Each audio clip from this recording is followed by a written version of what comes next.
Ser podcast.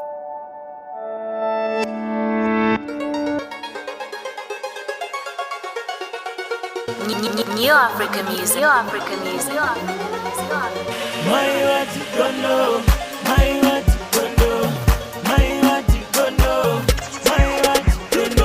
Violet Bulaguello, bienvenida a Madrid, bienvenida a España, gracias por atendernos. ¿Es esta la primera vez que pisas esta tierra de granjeros blancos? It's my first time in Madrid, but I've been to Spain before. Es la primera vez que vengo a Madrid, pero ya había estado en España con anterioridad, en Barcelona, en una visita relámpago. Esta vez voy a pasar algo más de tiempo en España, quién sabe.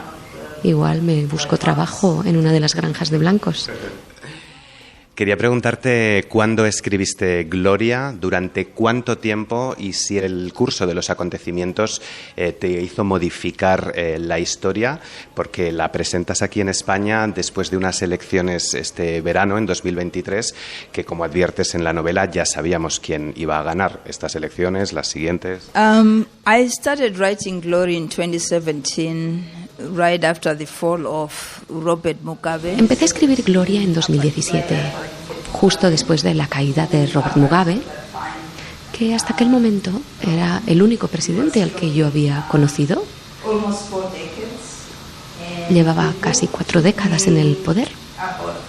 Y tardé, creo, unos 4 años, entre 3 y medio y 4, para escribirlo, porque durante el proceso de escritura cambió de un libro sobre Robert Mugabe y el golpe de Estado a pretender ser un libro que fuera esencialmente una historia de la nación, porque durante mi proceso de escritura y pasar tiempo en Zimbabue, viví un tiempo ahí pues para escribir más cerca de mi fuente. Me di cuenta que las voces más importantes eran las de la gente a quien normalmente se queda fuera de la historia general, que no forman parte del drama político, no tienen nada que ver con él, pero cuyas vidas se ven muy afectadas por lo que sucede, igual que las había afectado el largo reinado de Robert Mugabe.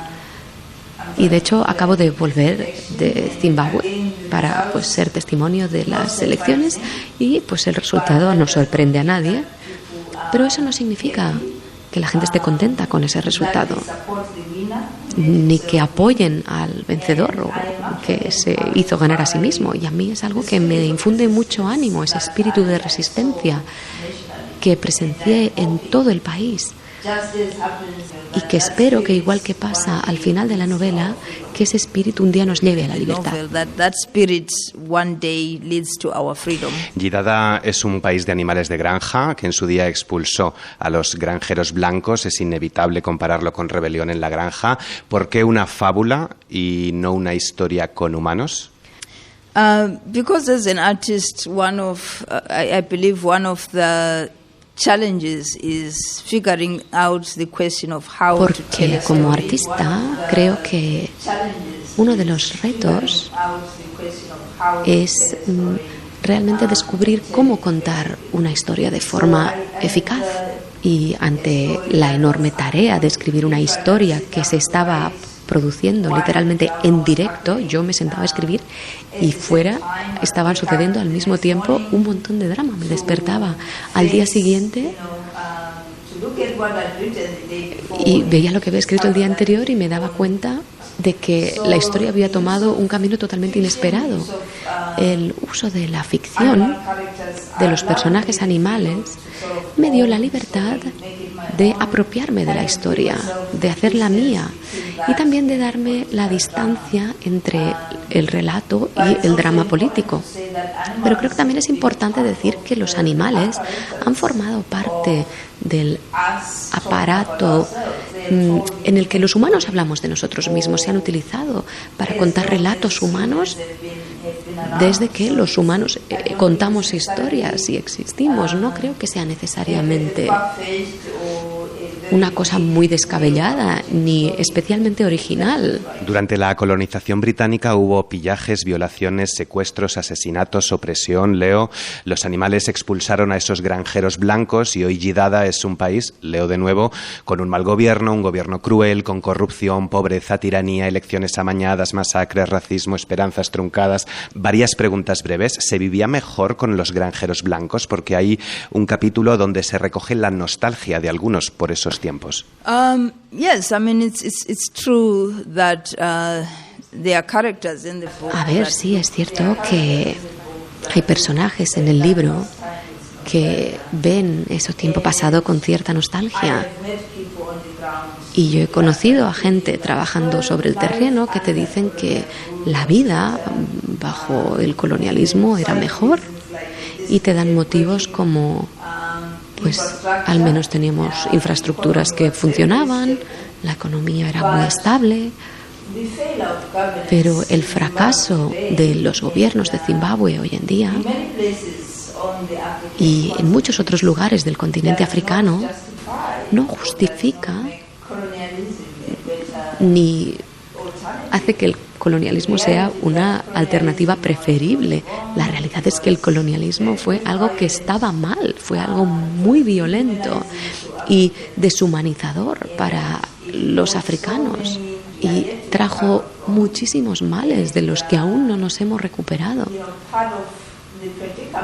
Y parte del atolladero en el que nos encontramos hoy en día vienen de ese periodo tan violento. El colonialismo no se puede justificar ni se puede mostrar de ninguna forma positiva.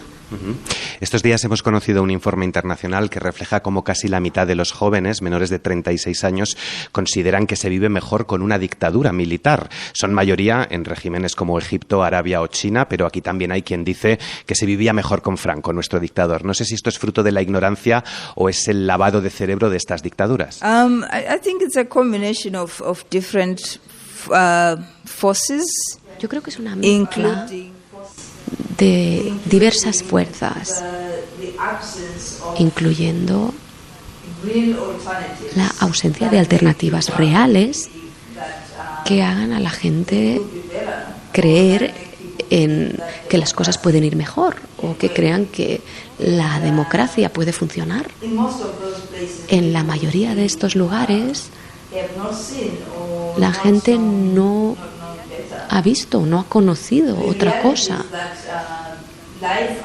Y la realidad es que la vida bajo una dictadura militar es opresiva y ofrece muy pocas libertades. Y creo que la gente de todas partes, incluso que la gente que desea este tipo de dictaduras en nombre del orden, se merece algo mejor y puede conseguir algo mejor.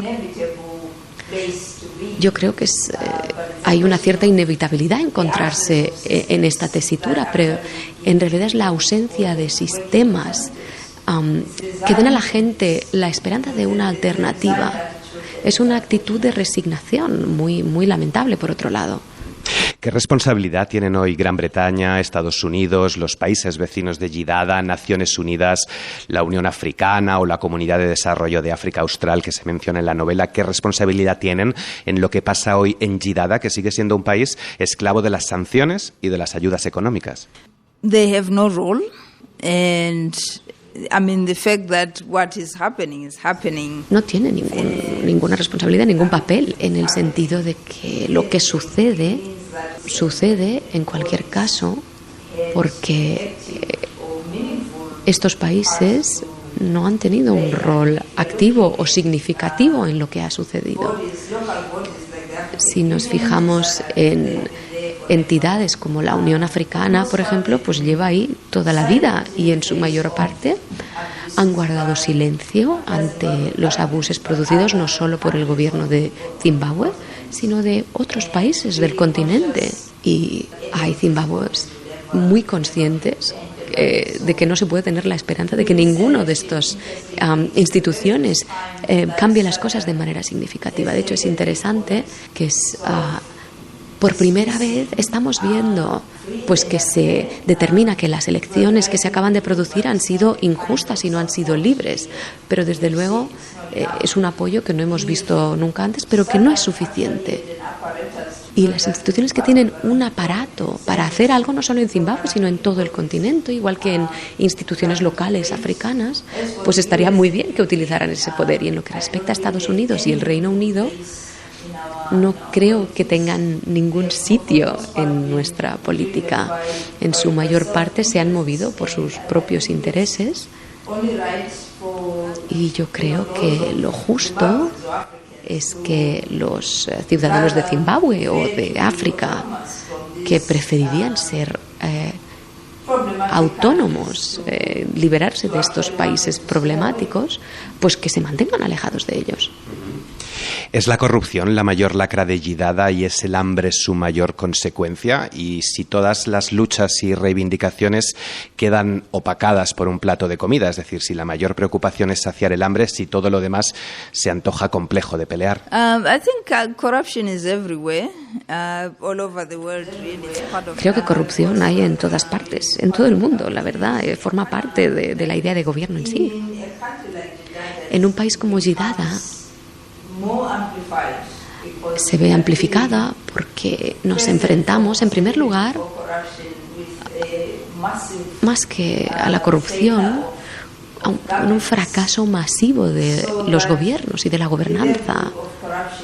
De modo que el nivel de corrupción está, vamos, por los aires y se vuelve absolutamente imposible de gestionar. Y en ese sentido es algo que dificulta mucho el desarrollo del país. La del hambre es un problema en un país en el que al menos un 90% de la gente no tiene empleo formal y por lo tanto es un problema muy legítimo. En el contexto de unas elecciones, por ejemplo, es muy fácil manipular a gente que tiene hambre. Hay un gobierno que básicamente se dedica a ignorar las necesidades y el hambre de su pueblo durante 5 años y pues llega al nivel de ofrecer provisiones a cambio de votos. Y eso para mí es algo muy preocupante porque te das cuenta de lo fácil que es manipular a un pueblo hambriento. Gidada es un país de leche, miel y también de Coca-Cola, Coca-Cola Cero y Kentucky Fried Chicken. ¿Qué influencia tiene Occidente y el capitalismo? Gidada is, and I actually think the whole world, es, y en realidad creo que todo el continente es un país de leche y miel. El problema es que tenemos una mayoría de gente que ya no sabe a qué sabe la leche ni a qué sabe la miel. Y hay jóvenes que tal vez nunca sabrán a qué saben porque viven bajo sistemas que han puesto lo que debería estar disponible para todo el mundo, recursos que deberían ser abundantes, en manos de unas élites locales muy escasas y de muchos países extranjeros muy ricos. Y es un estado de las cosas que creo que es preciso investigar, sobre todo a la hora de responder a la pregunta sobre los sistemas políticos que deben trabajar para su pueblo.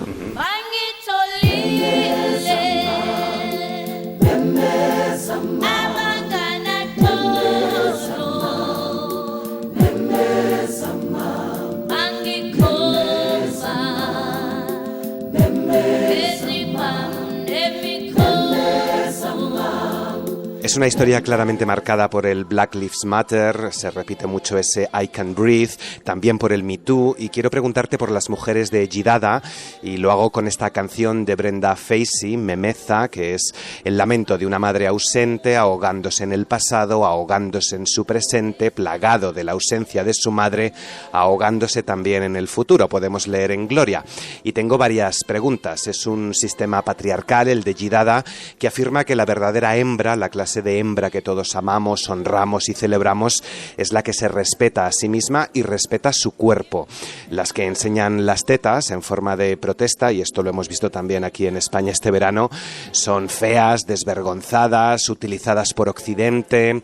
¿Cuál es la situación de la mujer en Jidada y qué poder tienen los pechos el enseñar las tetas? The situation of women in Jeddah, as in any violent patriarchy. La situación de las mujeres en Jidada, igual que en cualquier otro patriarcado violento, es de subyugación y evidentemente se podría argumentar que es un sistema violento para todo el mundo, pero lo es especialmente para las mujeres por su género. Dicho esto, soy consciente de que nunca hay un relato único. Si nos fijamos en la historia de Zimbabue, por ejemplo, la liberación suele verse bajo un prisma masculino. Nida, a quien se considera el padre de la nación, y luego están las élites, que tienden a ser hombres de edad avanzada, y ese es el relato oficial a la hora de entender el poder a lo largo de la historia. Sin embargo, Gloria se interesa por las historias en los márgenes, y para mí esos márgenes incluyen a las mujeres que forman parte de esa historia de liberación. Actores como Conrad Mrs. fueron a la guerra y lucharon junto a los hombres. Son héroes de guerra, de la guerra de liberación. Pero probablemente nunca se les dará el reconocimiento que merecen, porque su género atenta contra el relato oficial. Las hermanas de los desaparecidos, ante una violencia tan apabullante, fueron los únicos actores que prestaron una resistencia sostenida contra el patriarcado y contra el gobierno, el tipo de resistencia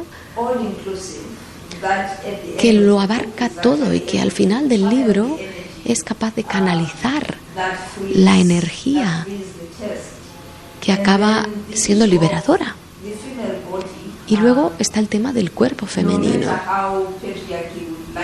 Y da igual, por más que el patriarcado quiera hacernos creer que las mujeres somos débiles, somos personajes sexualizados, pero la cuestión es que somos humanas, no solo en Zimbabue, sino en todo el mundo, con autonomía sobre su cuerpo y capacidad para definir el propio cuerpo en nuestros propios términos. En Gloria, el cuerpo femenino se convierte en una fuente de poder, en una fuente de autoridad subversiva. Y es algo muy interesante si pensamos en las madres, si pensamos en el cuerpo femenino como maternal. Las mujeres en Gloria acaban maternando a este nuevo país que nace al final de la novela. Y para mí ese es un relato muy, muy importante. Una historia que es muy importante expresar y muy importante repetir, porque yo creo que nuestra libertad está vinculada a este fragmento de la población marginalizada, que lo está porque el patriarcado teme su poder. Do you have an iPhone? I do. Y le quería preguntar qué relación tiene con Siri. Siri no incordia como las esposas feas, Siri no es un estorbo como la mayoría de las hembras, Siri es una delicia.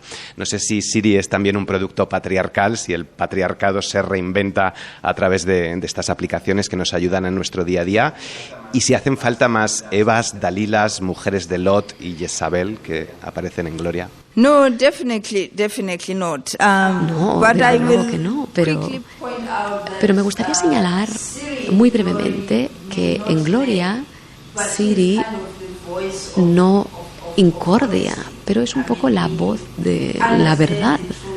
Entendemos la verdad de lo que es Jidada, de lo que siente Jidada a través de Siri, que no miente al presidente como lo hacen sus ministros o su gabinete, que es evidente que le mienten. Y creo que también es uno de estos personajes a través de los que aprendemos a leer al presidente de una forma un poco despectiva, porque lo reduce como una especie de, alguien que siente un interés romántico por este personaje imaginario que vive en su teléfono. Pero por otro lado no necesitamos más Evas ni Dalilas, y me alegra decir que no existen en realidad. A propósito de Siri, el libro está muy marcado por las redes sociales y las nuevas tecnologías. Creo que le han ayudado a usted a recoger algunas voces de Yidada, por lo que he leído en los agradecimientos. ¿Cómo le han ayudado? ¿Y qué poder tienen las redes sociales en un país donde, como leemos también en Gloria, es fácil apagarlas, censurarlas? Some of us Zimbabweans who, Pues algunos de los ciudadanos de Zimbabue que no estábamos en el país en 2017 fuimos testimonios del golpe de Estado y de todo el drama que se desató a través de las redes sociales. Y más allá de Zimbabue, los que estamos fuera utilizamos las redes sociales para estar al día de estos dramas políticos, y se ha convertido en uno de esos países. En Gloria se llama El Otro País, y para mí era importante escribir un texto que señalaban, que guiñara un poco el ojo a la época. Quiero que la gente que lea el libro, pues dentro de 100 años, entienda cómo interactuábamos con las redes sociales, el papel que tenía en nuestras vidas. A la vez me interesa las redes sociales como una fuente de resistencia. Antes has hablado de Black Lives Matter y las últimas palabras del hermano George Floyd, no puedo respirar. Yo en ese momento estaba escribiendo desde Johannesburgo durante los meses de la pandemia, pero el mundo entero se vio unido, se vio tanta solidaridad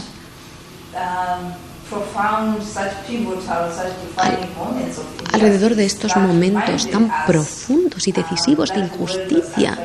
Y esto me recordó que el mundo es más pequeño de lo que creíamos.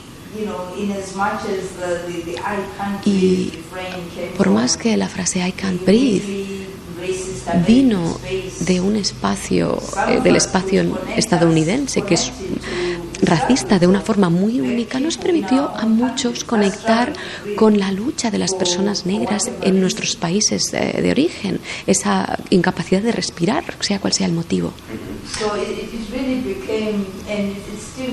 Se convirtió y sigue siendo un poco la banda sonora de nuestras vidas. A pesar de esa ola de solidaridad en redes, si algo refleja la novela es la profunda división que hay en redes, donde no es un espacio para el intercambio de ideas, sino para insultarse, atacarse unos a otros.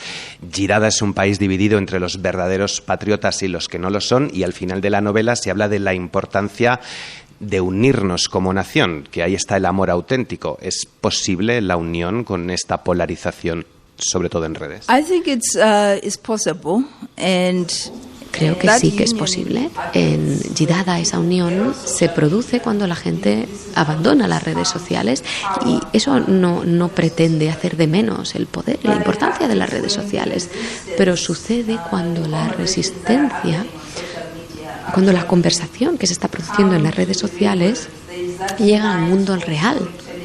Hay esa noche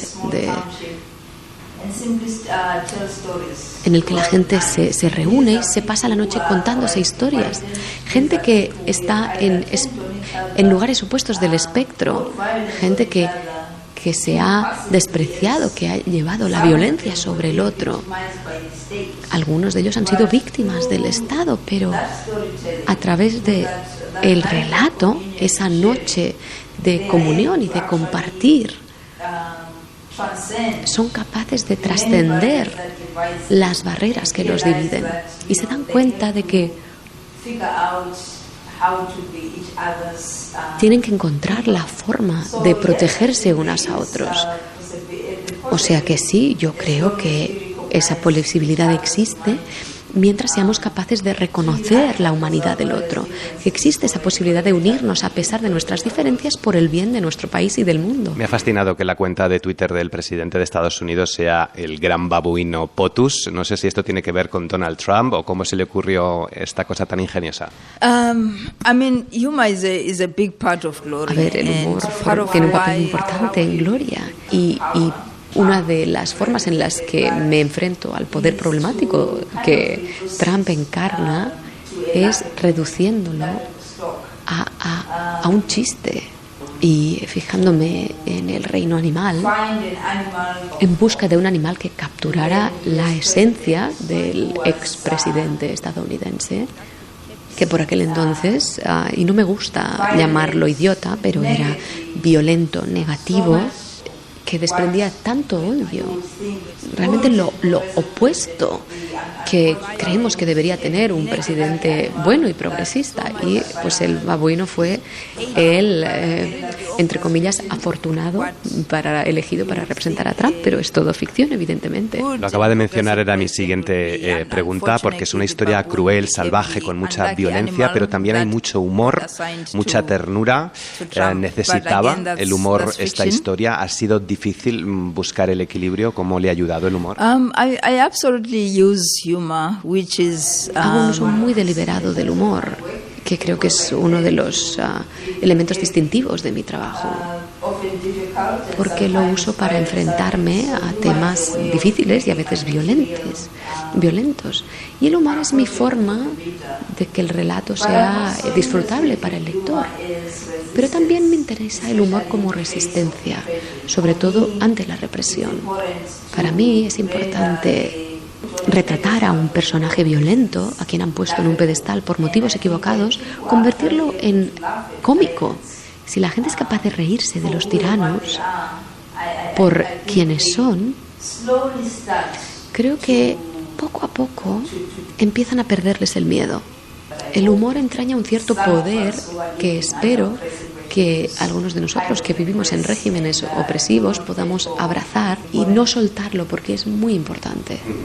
Entiendo que el inglés es su lengua materna y aquí también se habla mucho del poder del lenguaje, de la división por las diferentes lenguas maternas y por la elección del lenguaje.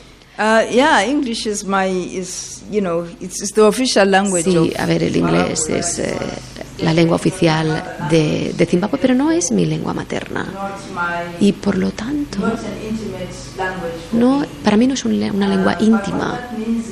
Pero lo que eso significa es que soy capaz de manipular esa lengua o incluso colonizarla en cierto modo, obligándola a llevar, digamos, mi propio idioma a caballito, porque en caso contrario yo no podría expresarme en inglés. Y creo que es algo bueno que vivimos en una época en la que es posible que aquellos de nosotros que no tenemos esa intimidad con el inglés podamos manipularlo, adaptarlo, apropiarnos de una forma que no sería posible con, digamos, los africanos o ciudadanos de Zimbabue de primera generación que se encontraron el inglés en un contexto de violencia. Ya me ha advertido al principio de la entrevista que viene de Zimbabue, o sea que entiendo que usted, como la cabra destino, regresa a Zimbabue, así que lo que le quiero preguntar desde el desconocimiento es si usted es leída en Zimbabue, si es criticada o censurada, qué influencia cultural tienen los exiliados, los que escriben desde fuera como usted. We don't have a Zimbabwean edition of Glory. No hay una edición de Zimbabue de Gloria. Mi editorial decidió no publicar una edición de Zimbabue porque, aunque no hay censura oficial, por desgracia, la gente que vive bajo regímenes represivos tiene que enfrentarse al obstáculo muy injusto de asumir las consecuencias de sus decisiones. Pero, dicho esto, los libros cruzan fronteras. La edición británica se vende, está a la venta en Zimbabue. La gente la puede comprar y se puede comprar también la versión electrónica del libro. Es decir, que se está leyendo. Pude presentar el libro antes de que estuviera disponible en todo el país y la gente que lo había leído me dio una respuesta muy positiva. Llegó en un momento en el que el libro parecía decir cosas que era necesario expresar en voz alta. Y en lo que respecta a la influencia cultural, creo que es pronto. Creo que hace falta que un libro esté en circulación durante bastantes años antes de poder realmente valorar la influencia y el impacto que ha tenido. Y para mí, la gente que me encantaría que leyera el libro aún no ha tenido acceso a él por muchos motivos, incluyendo el hecho que la situación económica dificulta mucho que gente de la calle pueda encontrar el libro y leerlo. Pero tengo la esperanza que con el tiempo la gente lo leerá o lo habrá leído lo suficiente como poder participar en el diálogo que plantea el libro. Y al final eso fue lo que me motivó a escribirlo, sobre todo la pregunta de qué vamos a hacer con el atolladero en el que nos encontramos, cómo nos liberamos. Por ahí quería terminar con dos breves preguntas. Yidada no es una tierra de milagros, leemos, pero es un milagro lo que necesita Yidada. ¿Qué futuro le espera al país cuando la palabra futuro aparece tachada en un episodio y parece que todo es una vuelta al pasado? Well, the word future is scratched out because we have. Bueno, la palabra futuro está tachada porque es algo que tenemos que averiguar por nosotros mismos, que tenemos que descubrir. Y en lo que respecta a lo que hace falta para ello, pues necesitamos ser libres de nuestros opresores, sin más. Un milagro no. No, esto no va a necesitar un milagro, es una cuestión de que todos los yidadanos se quieran unos a otros lo suficiente y a su país como para actuar con solidaridad y se alcen contra el sistema que amenaza nuestro futuro y que amenaza la dignidad y la esperanza y la prosperidad de todos nosotros. Toda fábula termina con una moraleja. Entiendo que esta última respuesta sería la moraleja de Gloria. The moral is that, la moraleja es que la tiranía dura mientras sus víctimas le permitan durar. En otras palabras, el día que decidamos entre todos que nos hemos hartado, creo que acabará nuestra miseria. Thank you very much. Muchas gracias por haber estado en La Hora Extra, que es el programa de cultura Nova Violet Bulawayo. It's my pleasure. Thank you. Cadena SER. La radio.